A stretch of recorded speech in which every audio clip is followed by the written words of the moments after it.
Welcome to the NerdLore Podcast. We talk stories, theories, and lore. I'm one of your three hosts, Shiny Shoes. And I'm Crashstarling. And I'm TheRealSkandle. Can I just say before we move on, before we get started, that it's good to not only see you two, but to hear your voices. It's like ear porn for me. Ooh, butter. Just butter. Just fucking... My eardrums are rock hard right now.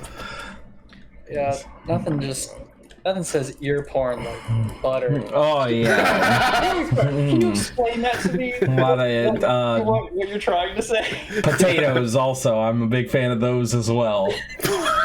Oh, all right. So, tonight we're going to go back into D&D now that the entirety of our group has really got to experience the world of D&D. So we figured we would go back through some more stories and give you more reasons why you should go out and enjoy D&D. Find a group and just play. So I've been playing with a group kind of semi-regularly, and they're all new to it. And one thing that I'm very big on is when you bring new players into D&D, it's very important that you let them build the world. So you give them characters, locations, some semblance of story, but figure out what they as players want to do and what kind of motivates them and drives their characters. And you'll find a lot of new players, they're really not as big on the role playing, but they're really into like the fighting aspects of it. They're like, oh man, yeah, let's go fight another army again.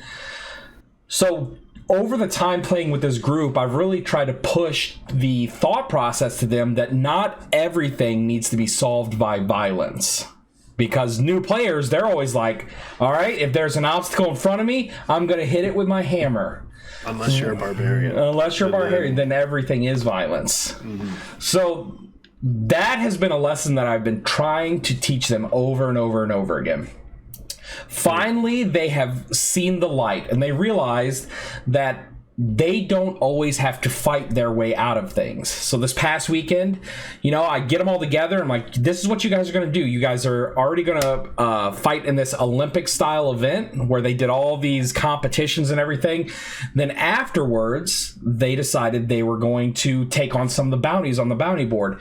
And one of the bounties was to slay a low-level demon. Low-level demon. And I said, okay, if that's what you guys want to do, great. So they get there and they begin to fight the demon.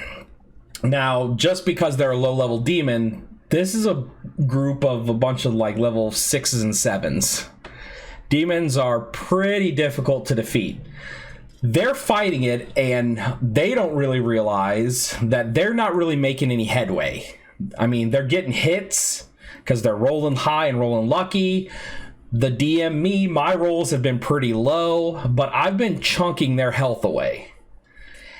And they're middle of the fight, one of the guys, he's talking, and they're basically fighting a succubus.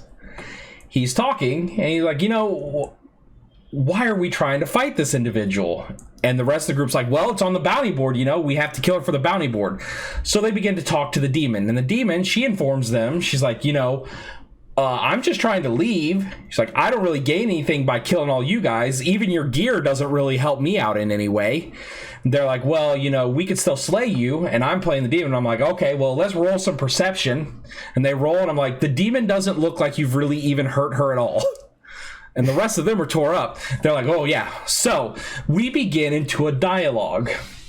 So the group, there's a bunch of characters, but one player in particular is a ninja, and his goal in the game is to produce hybrid spawn. That's what he wants to do. He wants to what now? He wants to produce a hybrid spawn, so if his character ever dies, he could take the role of his child in the game. So I'm open to it. So he tells the lady, he's like, we'll let you go, but I want you to have my child. And first of all, the demon lady's like, no, that doesn't. But we had to do a little bit of research because, I'm not too knowledgeable on demon mating rituals. So first thing we had to figure out, it said demons can reproduce in two ways. asexually or spawning, where they would lay an egg. It would be fertilized. So, with some high rolls and some good diplomacy checks, they convinced this demon to give them her egg.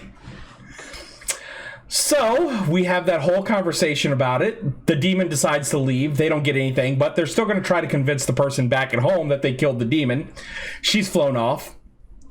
Then we begin a 40-minute discussion on how do you inseminate a demon egg. So we asked Siri and, Alexa if they had any tips. The one guy said he's just going to bring the egg into their fortress and just do his business with it a bunch. I said, I don't think that's going to do it, but it might. So before we play our next time, they have to come prepared with a logical reason and a logical way as to how he could turn this into his spawn. And the ninja is it's what race is he? He is a human ninja. So his solution was to jack off onto the egg until it... over and over again. One just took? Well, I told him that we were going to bring it back to the because they have a little castle that they begin to build up, and I said they were just going to put it in the middle in the courtyard, and then the whole team would just take turns. Oh, They thought that was pretty funny. But so these characters, so not only have I got them a good storyline for them on the next time we go in, but they're going to come with homework of how they're going to actually make this happen. Could you imagine if your colleague's wife, husband, boyfriend, girlfriend just happened to be coming across some of your like doodles or notes that you've taken about your D&D game, and they just see you like researching how to fertilize demon eggs? So the group we're playing with is a buddy I went to high school with, his older brother, another individual he knows, and his wife. The ninja's wife is playing with us. She's the cleric. She enjoyed the whole conversation. She even clapped. So Not the word I would use. So why not just look up how like chickens? Obviously, it's not like, but like, right, like, I think like salmon eggs are like real soft and easy. Yeah, like that's the reason that they're able to take sperm over the top, right? Like they spray it on there and hope it takes. And we looked up like seahorses also.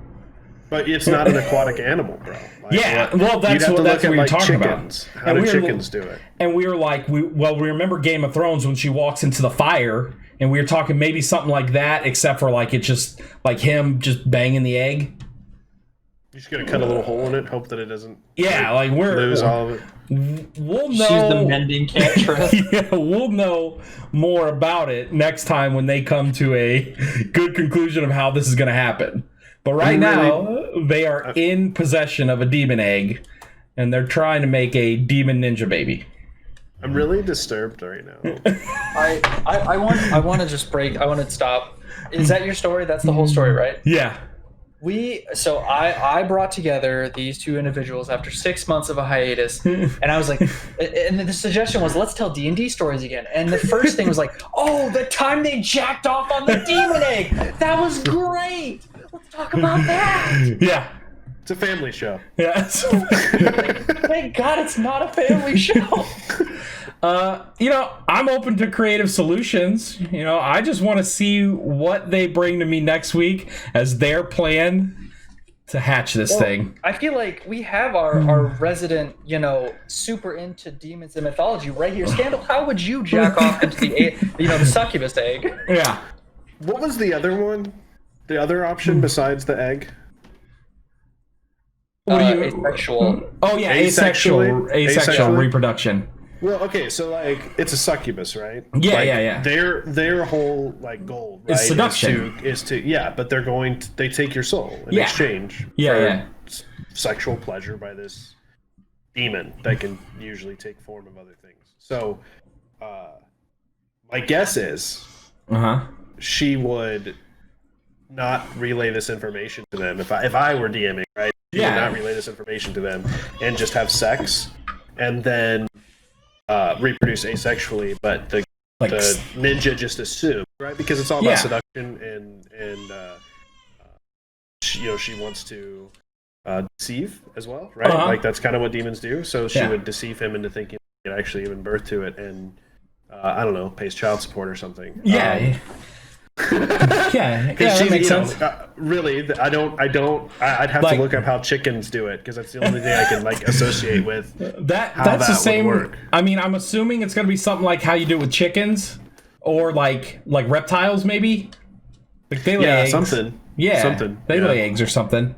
Yeah, I'm just thinking that would have been, if I were the ninja, I would just, either she would say that to me, or that would be my suggestion, right? Because obviously I can't fertilize a fucking egg as a human. Yeah. Y'all need Paylor, for real. Y'all need the light's guidance. Bahamut Silver. Yeah, I mean, we're going to see what they bring to the table, but I'm hoping for some creative. I hope they build a heat lamp. That'd be cool. One of them sits on it. You mean an incubator, or what is it? Yeah, a heat lamp. It's an incubator. Yeah. Okay. You know what else you could do, right? Like, just thinking off the top of my head, my assumption is I've never opened up an egg and left the embryo to see if there's space between the embryo and the outer shell, at all, near the top, right? If there's a little bit of space in the top, is it not smarter just to take a little clip in there, maybe create a straw that is big enough for a penis to go into, right? And then just deposit on the inside, right? If there's any kind of I don't know.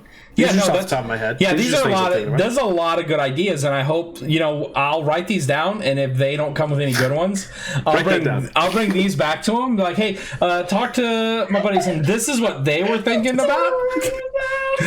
This is what they're thinking about doing. So you guys, if you don't come up with enough, then maybe we'll go with their plan. Yeah, just go with the jizz straw. I'm mostly excited because, the demon lady, that is another reoccurring character that I can bring back over and over again. They've got some kind of emotional tie to her because they took her demon egg. Have you ever seen, I think it's The Princess Bride? Is that what it's called? With the frog? No, that's the Princess and the Frog. That's a good point. I'm thinking Spawn. Are you talking about the one that was the dude who did Blazing Saddles? Montoya? Mel Brooks? Is that a Mel? Yeah, Brooks I was thinking of Montoya, where it's except a demon and I don't know, something else that would be funny. I don't know. My hope to the good Lord Paylor is that by the end of the session, that is exactly what happens. Where he's like, I'm the son of a ninja and a demon. You killed my father. Prepare to die. That kind of thing. Demon spawn ninja. Yeah, that would be pretty intense. It'd be a cool class.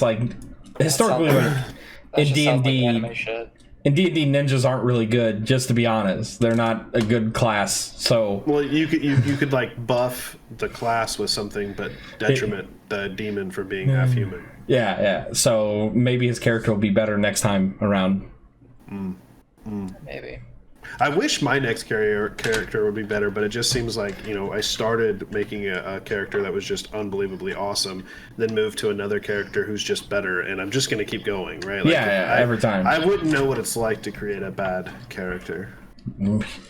Amen. We played 2 sessions, 2 different campaigns. Right. I'm not wrong, though.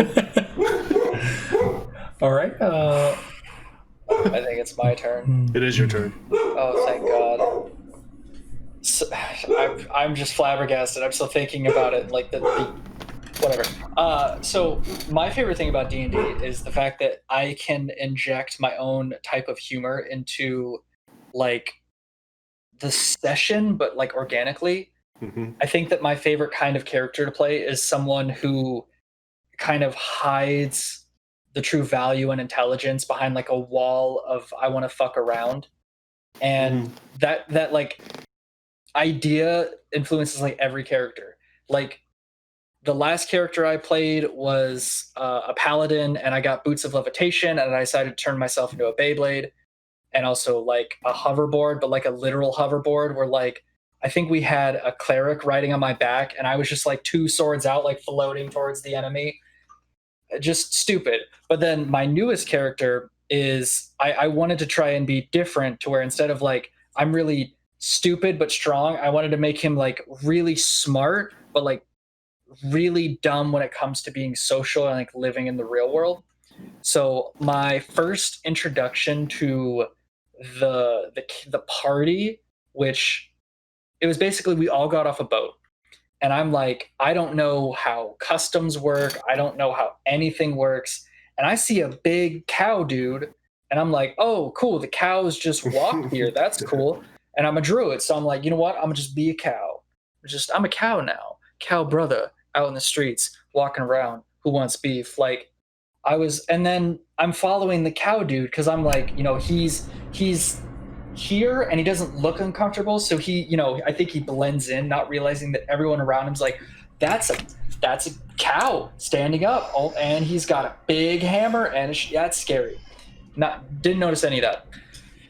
So I'm following Cowman around, and he stops to get himself a nice pineapple mixed drink at a nice bar, introducing player character number 2, the bartender. This is so... I can never get organically the introductions right, but I'm like, okay, I'm a cow, and I don't know how things work. Also, my character is a telepath, so I telepathically tell Mr. Cow, Mr. Cow, I am your father. Give me the pineapple drink. Because I want to make it to where it's interesting for the characters to be. So the whole dynamic now between those 2 characters is I'm stupid when it comes to being social, and he is dangerous and threatening and big. Brother's big. And that's the whole thing, is I'll literally do things to make chaos and wreak havoc, but almost unintentionally half the time, and then half the time I just lie right to their faces because that's really fun, and I want to see if anyone ever tries to call me out on it. But I think that's just my favorite thing about D&D, is that especially if you do session 0's introductions, if you can get them right, you get an instant dynamic, and that's just clean. Oh yeah. But now I'm basically, by the way, Cowman is Skandle, by the way, just on Cowman. And I'm basically his babysitter.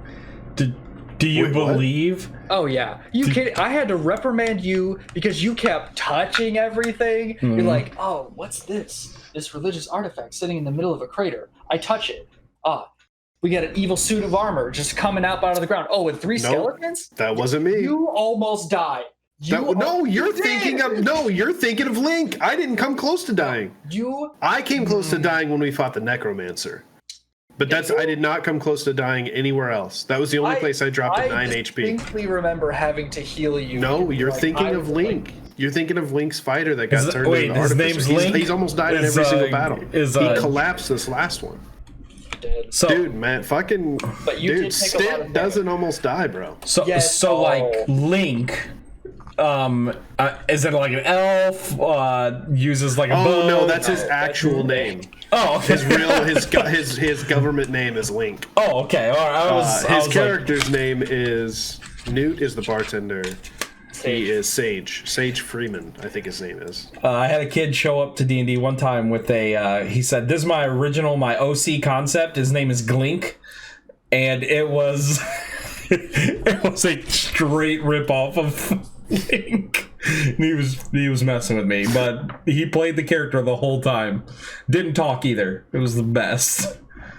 I like how Skandle threw out that he makes the best characters, but I have to throw out that Kalishtar Star Druids are probably my favorite combination that I've ever seen.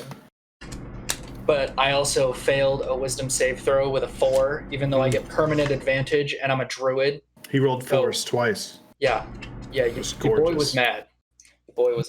Just wanted to throw that out there. I'm still salty about it, and I just want someone to hear the sadness.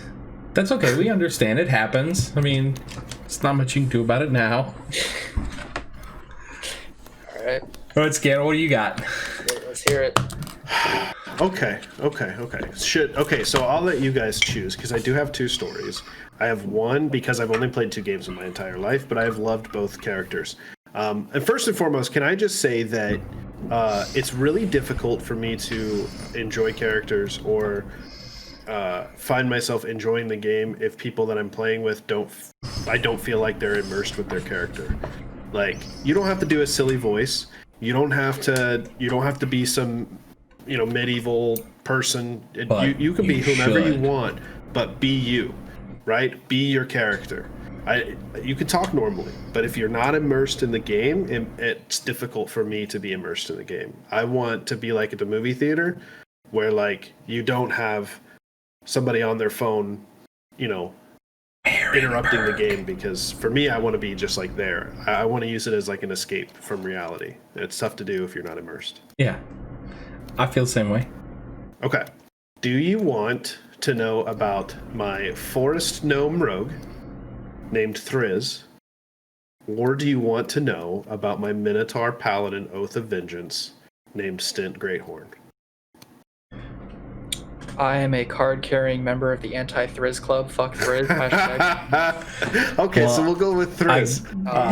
Let me just explain to you why Crashstarling over here is not a fan of my forest gnome rogue. I hate him. So, Arcane Trickster. So, Crashstarling was our DM for that. It was his first time ever DMing, and may I say, he did a hell of a job. Yes, he did. He did one-shots and brought in characters who were reoccurring when you didn't expect them to be there, and he did an amazing job. So don't let him try to downplay how well he did as a DM.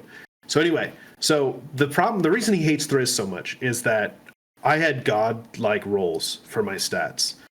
I had 18 dex at rank 3 with 16 strength and No, you had if I remember correctly, you had 18 dex, but you had also rolled a 16 in con, and you had a 14 in strength. Yeah, that's pretty strong. It's pretty good. But your boy had 30 HP starting out, some fucking how. And I was like, how do I balance this when I was trying to build. I'm sorry for interrupting your story. I just want to describe how fucking irritating it was to build around this fucking character, because he was so fucking fast. He had so much fucking health that I was like, okay, I'll throw stronger rogues at him. Nah, they done. They out. So I threw multiple enemies. Nah. Our other party members threw magic, and I'm like, all right, that's cool. All right, and then the one time I got him was with a fucking crocodile. Wait, let me tell the story. You're commandeering my story here, Crash. I was just you affected him in a way. I can see that he's affected by this. Okay, so understand that with those rolls, right? I was very fast. I almost never missed, and you couldn't grapple me, and you couldn't hit me very, very well at all. I think it started. We fought 3 skeletons on a boat to get to pass a test to see if we would be able to join the Thieves Guild in this new town that we were headed to, and one skeleton was massive and did a lot of damage. He hit me one time, but he hit me hard. He missed. I fought 2 of the skeletons at the same time, dodging, diving, and dodging, just blow after blow after blow. But for me, I like to role play what's happening in the combat.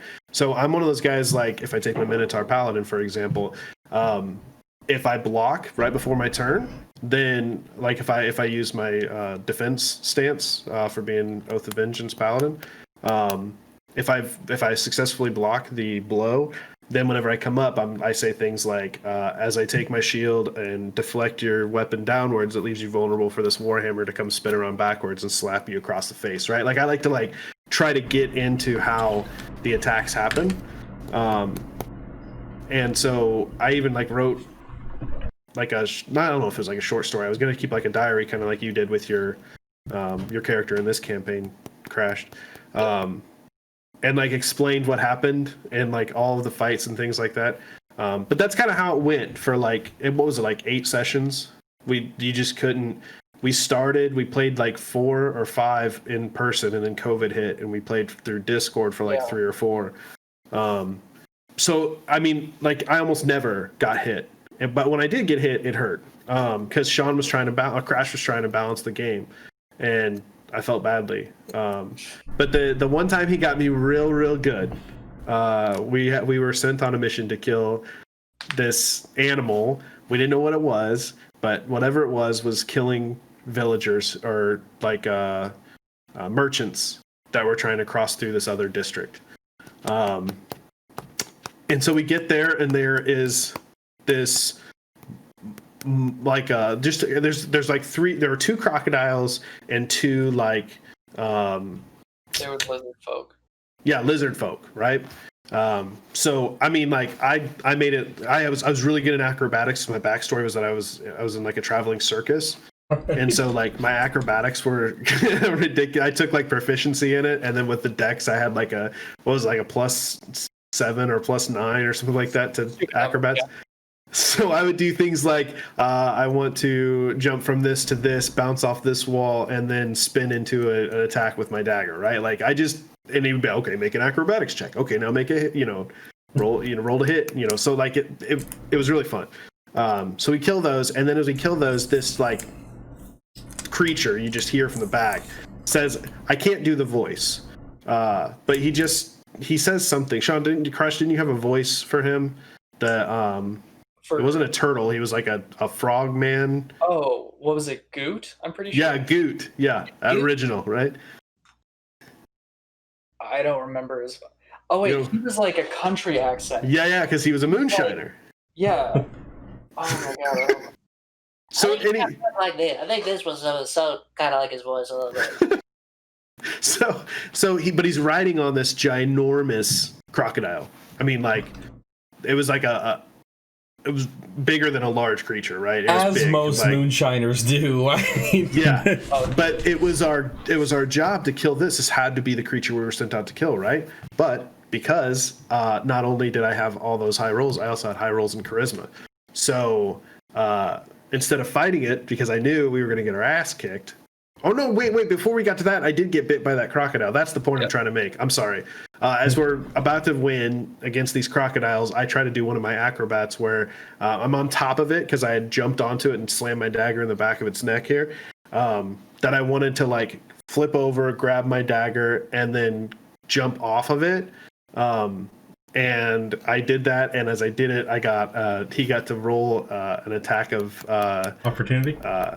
What's that? Attack of opportunity. Yeah, and he hit. Now, mind you, I'm a forest gnome rogue, and my defense is like, what was it, like 18? It was like, yeah, it was some stupid number. It was stupid high, so he had to roll like almost perfect to hit me, and he did. So he said that as I jumped off, the crocodile was able to grab onto my leg, and it got lodged between its 2 bottom teeth, and he's just fucking slamming his head back and forth and it hurt a lot, and I was grappled, and we ended up winning. We killed it, and but it was one of Crashstarling's finest moments, was being able to catch old Thriz. You Jesus, talk about jerking off on an egg. You're just jerking yourself off.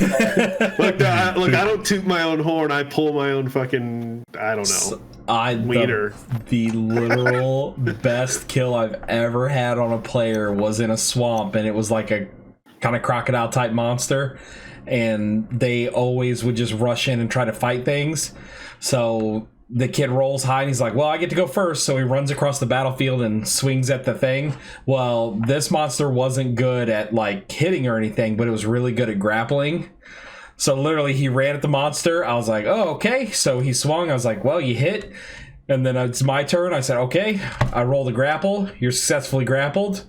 I pull you underwater. I just drowned him. He's like, this isn't fair. I was like, well... Should have higher constitution, bud. So after we killed that, then came Goot. And I was already hurt from that crocodile fight. This is my golden spludger, by the way. I got this from leaving my old job. I don't know why I'm having it in my hands. Anyway, then I was already hurt, and I was like, there's no way we're fighting this. Because one of the, God bless her soul, Laura just could not hit to save her life. Every time she rolled, she never hit. She was strong, but she just never hit. It was so bad, and I feel badly about this. I like fought her in a stick fight and just like ran all around and ducked between her legs and like tapped her on the head a couple times. Like, it was great, but it was like a way for me to warm up for that session, was beat the shit out of Laura because she can't hit the broadside of a barn. Cursed dice, man. But instead of fighting him, we used diplomacy to become. Nobody had ever drank his moonshine. Well, since we were in the Thieves Guild now, we decided to start our own brewery, kind of like bar, and we would bring different fruits and different ingredients to him, and he would try to make things. He and the way he did like his brews, because he was like this, was it an elementalist or something? He was there's a type of monk that allows you. It's basically like the Avatar. You can cast spells and use ki that way. Okay, so he was sucking water from the swamp river through like his body, which was like distilling it a specific way so it would taste way better. And right as it was through sugarcane, not his body. Was it sugarcane? Oh, okay, sorry. Sugarcane. It was sugarcane. Okay, sorry, my bad. Water through sugarcane. I was like, Jesus Christ! But we water to make you drink it. We had just opened up our bar, and then things happened, and we just stopped playing with that. Did I ever tell you what I did to help Laura out because I felt so bad about how little she hit things? Laura had a strength of 15, and after your puzzle cube dungeon, after that, I bumped her strength up to 20, and she still never hit anything. Wow. I was almost like going to give her another boon to make it 22, just to try and like, because it was getting bad. It was just like so. Miss after miss. Oh, it was ridiculous. I was like, I have to give you some kind of bonus. Like, if she ever hit a natural 20, it would have hurt, but she never rolled past like a 16 ever. And we played like 10-ish sessions. It was bad. I felt so bad. I was like, I have to do something because your boy over here, was just running around backflipping off people, and then like he'd like salsa clap and then go into the darkness and hide and like run 300 feet around and just throw a dagger. And I'm like, and then Laura's like, I rolled a hit. Do you hit? No. All right, now it's my dog's turn. So I was like, oh my god, I have to make this more entertaining for Laura. That's awesome.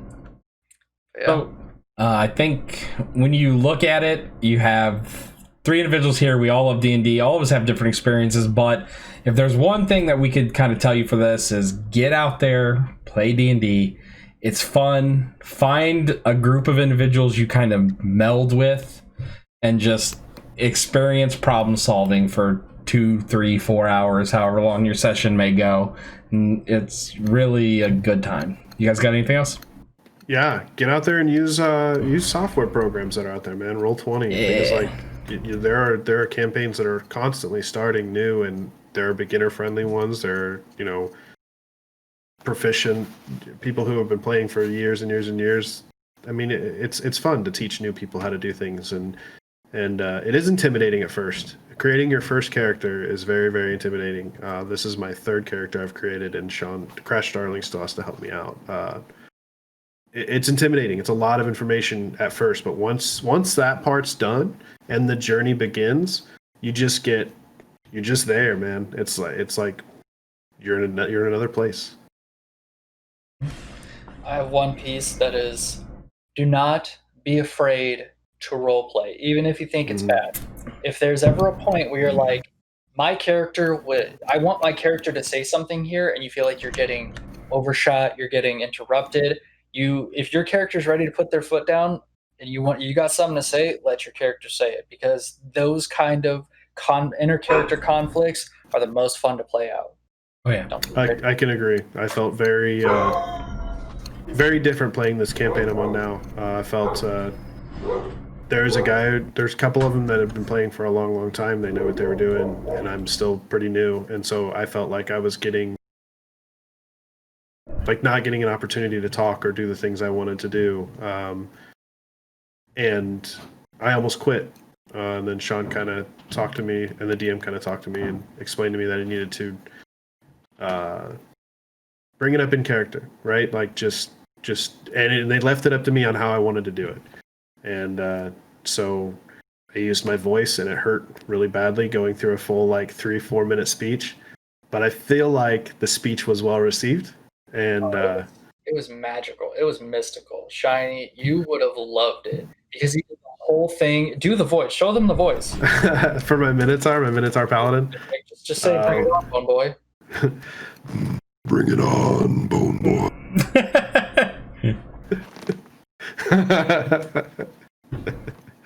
That's how he talks the whole time, and it hurt my throat a lot. Oh yeah. By the time that 4-minute speech was done, I was like, I need more water. All right. So this has been NerdLore episode. We'll figure that out next time. I'm Shiny Shoes. I'm Crashstarling.